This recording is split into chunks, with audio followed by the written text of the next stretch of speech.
What's going on, guys? Welcome back. My name is Brandon, and today we've got a quick MIG welding video. Stick around.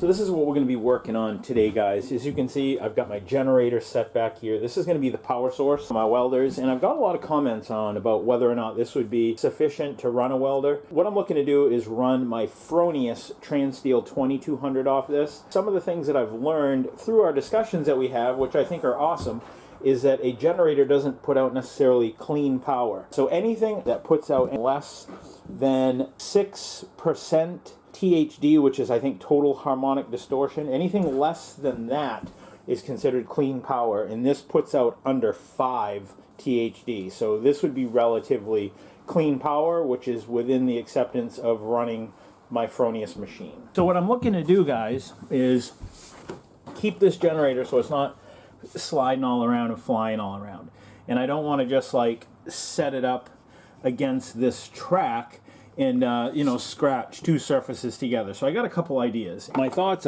is to modify one of these so it has a stub that sticks out, and maybe I got some flat bar that I could like slide in that space and come out with a basically like a leg, and then I'm going to take a piece of pipe and weld that vertically to that leg and then cut it down the center so it makes basically like a saddle, and that saddle will cradle this pipe and it'll keep it from going into the wall and moving frontwards and backwards, and we can wrap a strap all the way around it. I think that that will work really slick and keep this generator right where it's sitting, because the reason that I want it here is you can see where the exhaust is. It's right here, and when I get to a job site I can just open up the door, leave the generator right here, not even mess with it, and then start it up because it's electric start, and off I go. And I'll probably even mount like a cord reel right on the top of this and have it just plugged into the generator, and then just stretch the cord out when I'm done, pull it back, roll up real quick, and get out of here. So the way these little E-track holders work, guys, you have a little spring clip here. You pull it back, then you put the spring clip part in first, and then drop the bottom in, and that's secured, just like that. So down there, guys, I got a little piece of wood that's just spacing that tire off the wall a little bit, just so it doesn't like scar up the wall and make marks in it, because you can see how the axle to that wheel sticks out a little bit beyond the tire, and I don't want that jamming into the wall. Same here, even the nut sticks out a little bit past it, so even cutting off the thread wouldn't help. So first thing we got to do is I'm going to grab that little piece of wood, paint that first, which is leading me to the product that I want to show you, and then we can start fabricating and welding this stuff up. A buddy of mine and fellow YouTuber was at an event in Tampa, Florida. It was called Ink the Bay, and that was pretty recent. Well, he ended up doing a video just showing all the vendors there. Well, one of the items that he filmed in his video caught my attention, and it's called O2 Armor.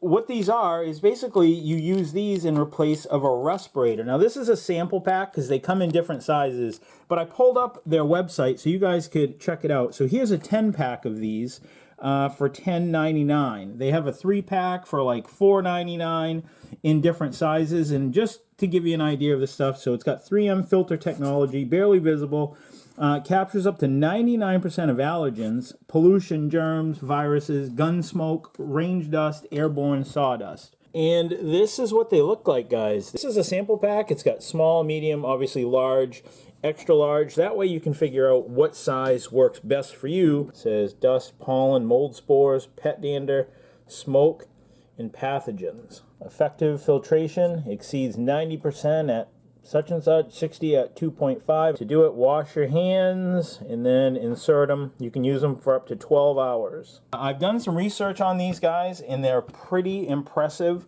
So I'm going to try them out today. We're going to be doing some spray paint, and we're going to be doing some welding, and I'm going to have these in all day long and see how they perform. And I wanted to show you what they look like before we start. Again, I don't even know how these are going to work. I've never used them before, so this will be my first time. Maybe this is gross, maybe it isn't, but put them in.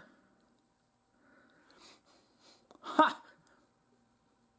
Guys, that's kind of cool. So if you're a mouth breather, this probably wouldn't work for you because you'd be breathing in the vapors, bypassing your nose, but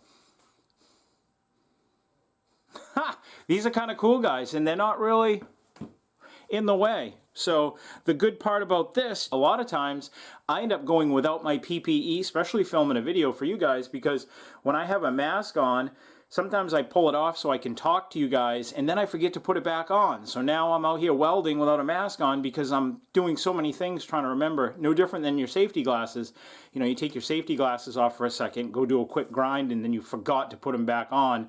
Now you got problems in your eyes. So I can just see these being used and being super handy, especially around welding fumes. You guys saw what these look like new. I'm going to show you what they look like at the end of the day. Again, this isn't a sponsored video, guys. This is something that I reached out to these people, inquired about, because I can see the health benefits that a lot of people in the industry can use. Quick update, I just been wearing them for about 5 minutes and changed out the size I was wearing to one size larger. So for me, I went with a large. That's the one I did have in just a few minutes ago, and it just didn't feel like it felt quite right. It felt like they might have been turned a little bit, so I tried the bigger size. This one feels a lot better. So I would suggest to you guys, pick yourself up one of these sample packs first before you go buying in quantity or bulk. Know what size feels best for you, try them out, and then if you find one that you like, because I probably would have ordered these ones, probably just the mediums if I didn't know better, but obviously I need the large. So they don't feel weird, but you can tell there's something there. But I think in a little while, when my mind gets preoccupied, I'll forget they're even there. Just have to, I guess, focus on making sure you're not breathing through your mouth and you're breathing through your nose. All right, test number one, we're going to spray paint this piece of wood so that I can use that in the trailer. I'm going to leave these in all day and see where we're at the end of the day. It doesn't say they're designed for paint fumes, and I do smell paint a little bit on these, but I also smell paint when I use a respirator a little bit as well. So I think I'll do is just get a kind of a rough measurement of what I need right here, and then once we weld up our little stub piece, then we can come back out and get a measurement from the face of this to like here. But just for rough measuring purposes, looks like we're going to need a piece of flat bar about probably 3.5 inches. No, so as long as we get a piece of flat bar 3.5 inches or more, we're good.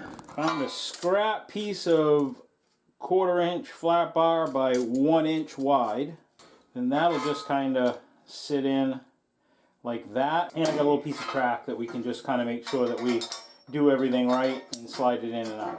Let me clean up each of these pieces. We got to clean it up so we can weld on it. So let's go do that.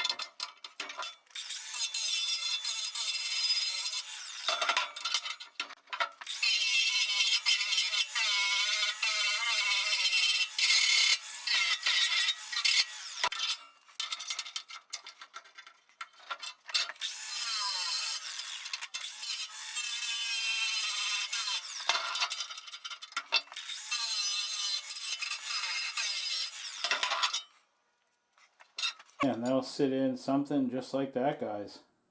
I haven't used my Fronius welder for a while, guys, so this is going to be a project that I'm looking forward to using it, because sometimes if you don't use your machines, you have a tendency to forget the settings and how things work. I'm going to show you a little trick about threading up MIG wire, and very seldom do you ever hear anyone talk about this. And this isn't just solid wire, this could be any wire, flux core. And I didn't create this or invent it, it's actually in the Fronius manual. When you cut your wire, you've just created a jagged, sharp edge, you know, microscopically, that can score or scrape the inside of your liner as it's initially feeding through. So in their manual, they show filing down the edge of the wire. And again, guys, I didn't create this method, I'm not inventing it, it's actually in the Fronius owner's manual for this machine. Now if you go around this and smooth that wire, it's going to have a tendency to ultimately prolong in the life of the liner. There, just like that.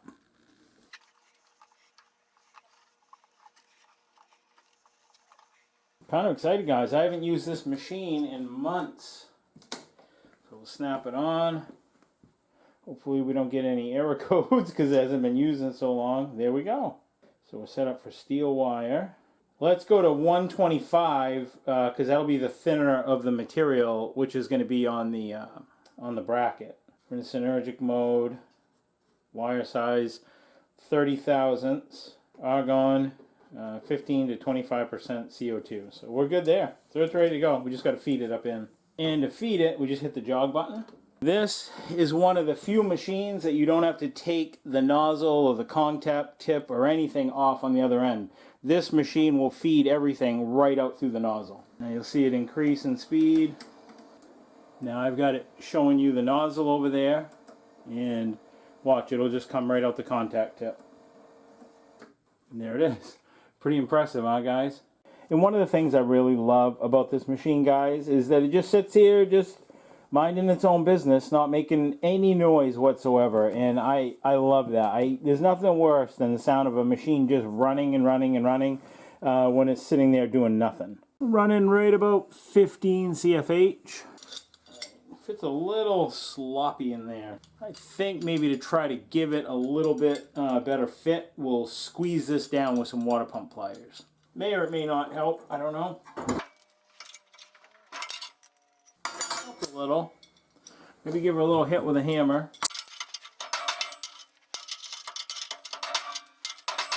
I want to screw it up so it doesn't work.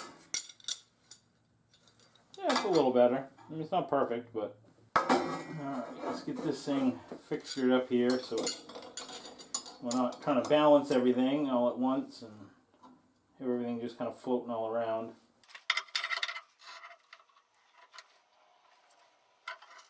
The issue that I'm having is that the edge of this bar isn't allowing this to open up enough to get it in the track. So what I'm going to do is I'm just going to nip this corner just a little bit on that flat bar to help this open up a little bit more. Oh, wait a minute. Maybe I can move it down some. Let me try some. Let's see if that fixes it. There we go. Look at that, guys. That's all I had to do. I had to slide the bar down just a little bit so that this would open up enough. Perfect. Now we'll just get a little tack on there just for now, and then we can make it 90 degrees to this. Oh, I love this machine.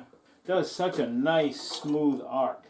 Oh yeah, we're out. That's how much we're out of square, guys. We got to move this down.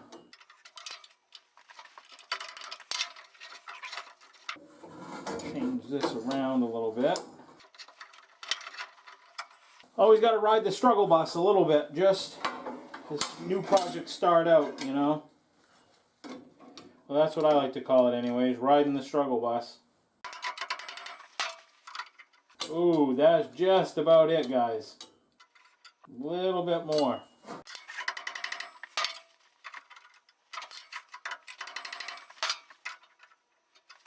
That's it, guys. Here we are. I'm going to weld it out.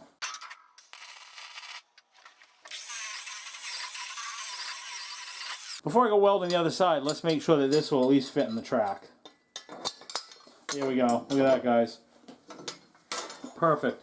And we still got the ring so we can tie the generator down to itself. Just like that. So you just lift up on this tab, pull it back, then stick it up in, get the bottom hooked in, drop it down, let off the ring, and that's it. Perfect. Alright, let's weld the other side.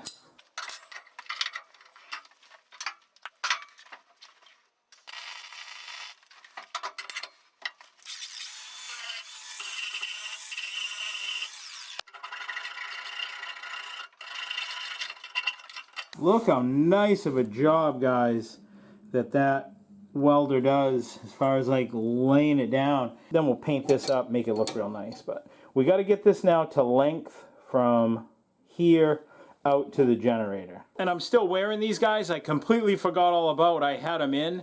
But another good thing is that my nose this time of year just kind of like runs constantly because of all the pollen and all the, you know, all the stuff that's coming out because everything's in bloom. I usually have to take like Claritin and stuff, and I've noticed today that my nose has not been watering since I've had these in. From the face of this track to the edge of the tube for the generator, it's exactly 4 inches. So I just need to measure 4 inches away and make a mark and cut it at that. There's our mark, we just got to cut it off.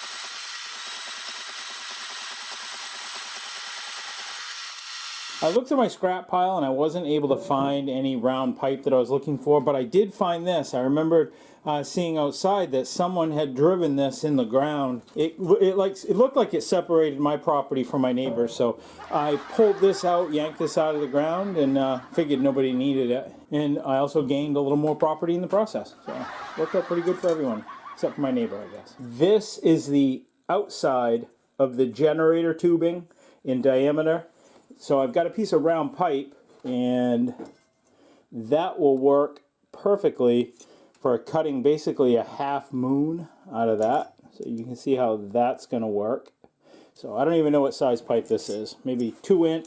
Probably only use a piece of pipe, maybe length of this, maybe something like that. Not very long. Doesn't need to be very big. First thing we got to do is get this flared end off it. So I'll have to cut it square, and then cut a section out of it square, and then slice it both sides.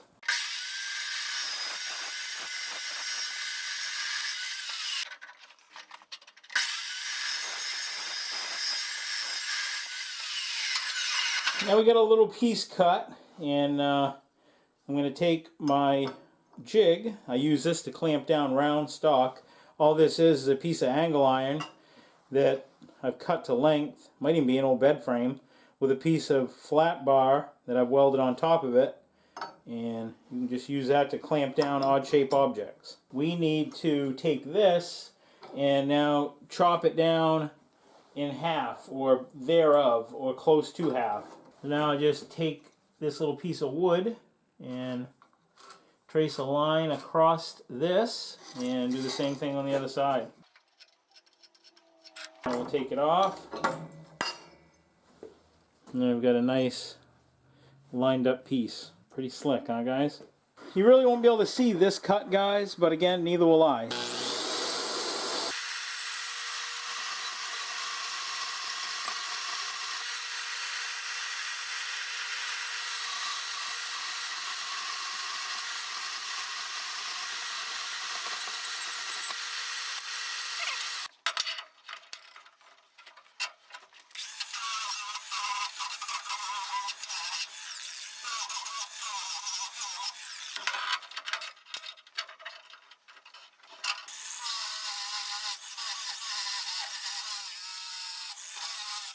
We got it all cleaned up, or as best we're going to. It's not structural.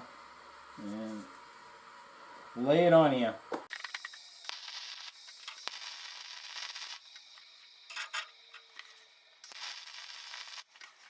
There it is. That's the opposite side without the tack. And that's the side with the tack. You can see the little hump in it right there. Here it is, all painted up. This thing is going to work awesome. Let me show you how it's going to go in there. So we'll just pull this latch back, lift it up in. There it is. Set it right in. Now, just like that. Then we'll just throw a strap around it. There it is, guys. Just a nice, quick video. I always like to do things that look like have a clean look to them, not a lot of mess and hassle. And I think that this overall is just a nice, clean look. And now I think some people are wondering, what do these filters look like? Well, let's pull them out and let's take a look. I've had them in for about maybe 6 hours today. Well, there's your answer, guys. That is nasty. That's all welding smoke and everything else. And that's what didn't end up in my lungs. At first it felt a little weird because they're going in and there's something in your nose, but after probably about 5 minutes you just forget they're in there. You don't even think about it. You don't even know. I literally went about my day. Like I said, I had them in for about 6 hours, and pretty awesome. And just like any time when you take off a respirator or a mask, it just kind of is refreshing and you can kind of feel the different air and whatever. So overall, I'm really impressed with those guys, and I'm going to be ordering a pack for sure for myself, probably a big pack. Real impressive. They work awesome. I want to thank you guys for watching. I want to thank you guys for tuning in. There's new videos every Friday, so be sure to tune in next week for a welding and fabrication video. Until then, I will see you then. Take care, stay safe, God bless.